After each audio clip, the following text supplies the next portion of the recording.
Greetings, Nerdy List aficionados, and it's time once more to ask the age-old question, what if? A question Marvel asks all the time, taking iconic or just popular storylines and taking a look at them from another angle, in their series What If, which began all the way back in 1977. We've already taken a look at how crazy some of these plot lines could be, and it's time to do it again. I'm Sasha, and these are the top 10 craziest Marvel What Ifs Part 3. That was a 2.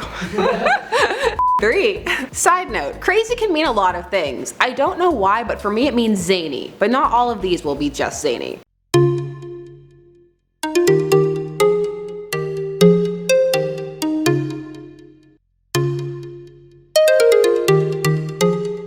Number 10. What if the Ghost Rider, Spider-Woman, and Captain Marvel were villains? Now this issue comes from 1979 and is actually clickbait. Oh, so much clickbait. So with a title like that, you may assume, oh my god, so they all team up and are evil? But actually it's 3 separate stories about what would happen if each of them were a villain. Captain Marvel is the most realistic, wherein Yon-Rogg destroys himself trying to take out Marvel, which leads to Marvel being promoted to commander of the whole Earth invasion, a change that ensures he is never swayed away from his Kree-born viewpoint. In Spider-Woman, she actually is never freed from her Hydra brainwashing and lives life as a fugitive. Number 9. What if Aunt May had been bitten by the radioactive spider? So this one is obviously a comedic based one, and is what was deemed a backup issue. So the comic would have a main story and then a smaller one to fill out the rest of the issue. Usually a weaker idea that wouldn't be able to sustain itself for a whole issue, so the perfect space for humor-based fare. This small tale comes to us from 1980, and was the back issue of What If the Hulk Could Become a Barbarian. If you were here for part 2, you remember the Conan one. The 80s had a thing for barbarians. This Aunt May tale is actually really sweet and happy. Ben doesn't die, hooray! And May takes up a life as a costumed crime fighter. The best part is definitely the Little Miss Moffat costume with the bonnet and the skirt, but all with the same Spider-Man pattern. Seriously though, May is an efficient hero who springs into action and has a real desire to help the city, that in no way needed to be spurred on by the death of a loved one. It's also pretty funny that her big concern is that Peter is too frail for her to fight crime and take care of him at the same time. But it's pretty clear she wants to. She's tasted that sweet, sweet action, and was bitten by the adventure bug. Forget a radioactive spider. Number 8.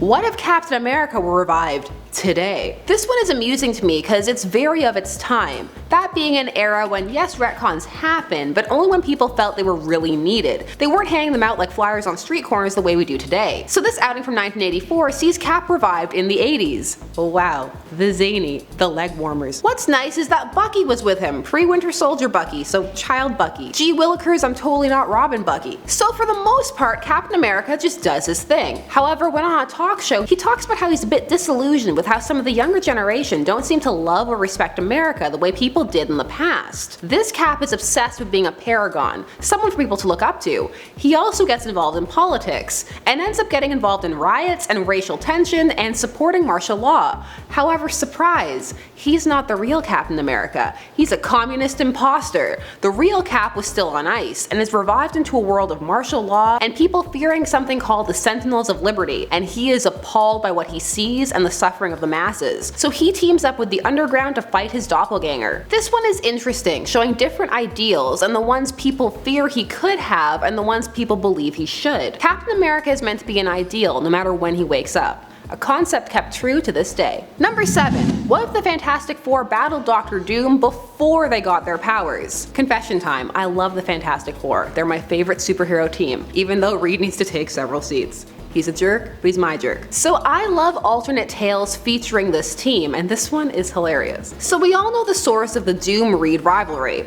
Reed tells Doom that his calculations are off for his experiment, which he's conducting to try and rescue his mother's soul from hell. Doom doesn't listen, and Ben Grimm messes up his experiment, so it all goes wrong and it blows up his face, scarring him. Badly or mildly depending upon continuity. But in this What If, all of that happens, but everyone feels really sorry for Doom, so he gets to stay on at the university, nursing his hatred for Reed. He uses his time there to steal Reed's tech and launch himself much earlier on the track to becoming Doom. However, the stolen tech he gets still doesn't help him save his mom, and Reed saves him, but this just makes Doom angrier, leading to a confrontation before the team is even formed, so pre-Fantastic.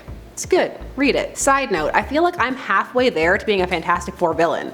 Like half of their motivations are just hating Reed. So I've got that. I've got the hair. I'm ready. Like no one can kill Reed but me. I already feel that way. Career decision made. Number 6. What if Namor had joined the Fantastic Four? This one comes from 1990. So in this story, Sue manages to convince Namor to join the Fantastic Four, rather than continue his war against humanity. And he's instrumental in helping them defeat Doom. Being around Namor all the time, who actually pays attention to her, Sue loses interest in Reed and falls for Namor. This causes Reed to leave the team in a fit of jealousy. So he gets his own lab and hires an assistant, who he falls in love with, but joke's on him. She's a plant by Doom. Doom's blackmailing her. She ends up helping him to brainwash Reed and send him against the Fantastic Four. But Reed's lingering love for Sue prevails and he breaks free. They defeat Doom, Reed marries his traitorous assistant and has a daughter, and Sue marries Namor and they have a son, and the two grow up and fall in love. Hooray! Number 5. What if Spider-Man never became a crime fighter? So unlike Aunt May, Peter always needs a cataclysm to get his butt moving towards heroism. In this tale from 1980, Peter decides why not stop that burglar, what's the harm?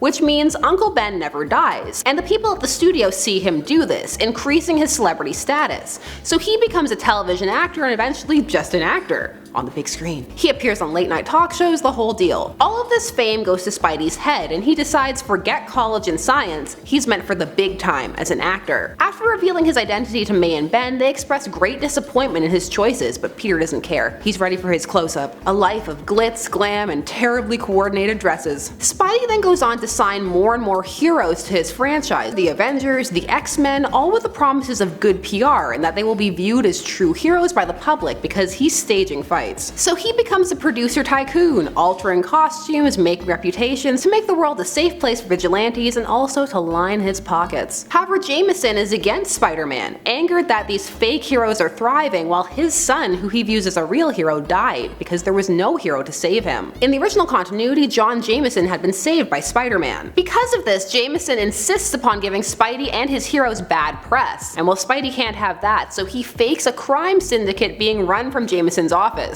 which leads Jonah down a path of crime that all ultimately culminates in Peter learning that with great power does indeed come great responsibility, and a ridiculous spider over the bed in your spider mansion. This is legit one of my favorite what ifs. Producer Peter with an ascot is an image for the ages. Number 4. So this is a comedy what if called What If the Watcher Was a Stand-Up Comedian, and it's chock full of one-off jokes and short stories. This one comes to us from 1982, and one of the highlights is, what if all the superheroes who now live moved to Toledo, Ohio? We then see all the heroes sitting around with nothing to do, so feel offended if you're from Toledo. There were no supervillains constantly tearing up your town. Also, let's be real, if all the superheroes who now live moved down there, the villains would definitely follow them. Half of them are driven by personal vendettas, so moving isn't gonna stop them. This issue is silly to the max. What if Thor had a Swedish accent?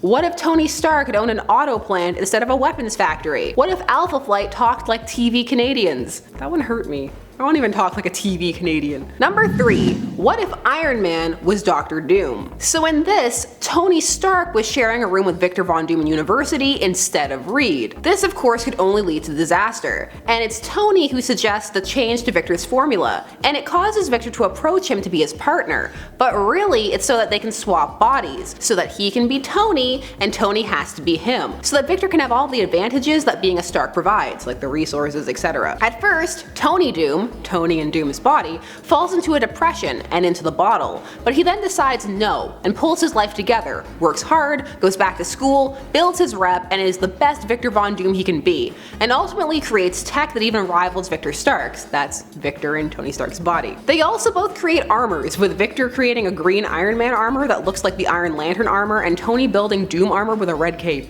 just so we don't get too confused. The two battle, and ultimately as Tony Doom defeats him, Victor Stark offers him his body back. Trade back, come on. But Tony and Doom's body doesn't want his original body back because Doom has tarnished it too much. he opts to remain an altruistic and maroon Doom. Number 2. What if the Punisher became Captain America? You know you're interested, that title has you hooked. This tale comes to us from 1993, so you know it's extreme to the max. So after being injured badly, Steve Rogers is out of commission, and the government is scrambling to find someone to be Captain America. For some reason, they skip right over Falcon and decide that of all the people, they pick Frank Castle, a pre-Punisher Frank coming out of Nam, who's going to be getting the B-grade version of the super soldier serum. At first, he says no, but changes his mind after his family is killed in that infamous gangland shootout. As you can imagine, he's still very much the Punisher, even still using that persona while on the Avengers, sneaking out to punish criminals. Super secret. Hush hush. Eventually Steve confronts Frank while he's off punishing and tells him he has to change his ways to be a better man, the symbol America needs, because Steve can't do it, because he's got a metal arm now, and I guess America's not ready for that? They need a fully flesh and blood man. Steve's logic, not mine. The patented Captain America speech works, and Frank turns over a new leaf and decides to try Steve's brand of justice and embrace his role as Captain America. And at number 1, what could be crazier than Captain Punisher? Well, what if Spider-Man had not lost his cosmic powers? Coming at us from 1991. So after finding out that he still has cosmic powers, Spidey retires, cause with cosmic power comes no responsibility. Venom tries to take him on, but well, he can't beat Cosmic Spider-Man, so he accepts Peter's offer to replace him as Spider-Man. Good deal. Way better than death. However, Spidey can't resist helping out, but now on a global scale, flitting from disaster to disaster, growing more and more disconnected, Dr. Manhattan style. He's approached by Doom, who claims he can rid him of his cosmic powers, but it's really a Doom bot trying to steal them for itself. But it can't contain all of that energy and explodes. So Spidey is able to use the deep power on himself and gets rid of his cosmic powers and his Spider-Man powers, so it's finally time for Operation Normal Life. Except MJ's pregnant, and she got pregnant while he was cosmic, so their baby, Power City. No rest for Peter. No rest. So those were 10 more crazy Marvel what ifs. Which one was your favorite? And also, do you like the modern ones as much as the older ones? I don't know, I miss the zany. Some of the old ones just really went places. I need more Zane in my life. These are always a lot of fun to do, so thanks so much for tuning in. If you haven't already, please subscribe and hit that bell notification so that you never miss a vid. There are more vids for you to watch, more lists. I'm Sasha, and the rest of the Nerd Squad and I will see you all again soon. Bye!